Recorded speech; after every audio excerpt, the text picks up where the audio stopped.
Sa ngayon po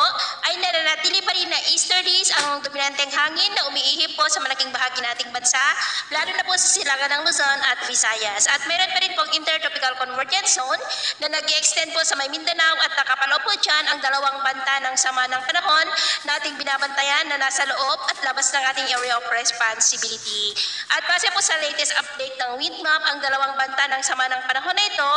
ay pareho nakikilos pa-west, northwestward, palapit po sa ating bansa sa susunod na mga araw. Ang nasa loob ng ating PAR ay posibleng magpaulan na sa ating bansa ngayong weekend at hindi pa rin inaalis ang posibilidad na lalakas yan bilang bagyo maging ang nasa labas po ng ating PAR, kaya atin lamang pong babantayan ang mga yan dahil marami pa po ang posibleng pagbabago, lalo na at nandyan pa rin sa may karagatan. At ang unang dalawang bagyo ay tatawagin sa local name na Bagyong Auring at Bagyong Bising. At ito naman ang pinapakita ng forecast model natin pong ginagamit hanggang po sa susunod na 2 linggo. At sa lagay ng ating panahon, ngayong madaling araw ay maayos naman ang panahon sa malaking bahagi ng ating bansa, pero may tsansa pa rin ng mga isolated rain sa ilang bahagi ng Quezon, coastal areas ng Aurora, Camarines Norte, Lobo, Marinduque, Palawan, Capiz, Cebu, Bohol, ilang bahagi ng Leyte, southern part ng Samar, Siargao, Mati, Zamboanga Peninsula, Sulu Archipelago at Sarangani. At mamaya po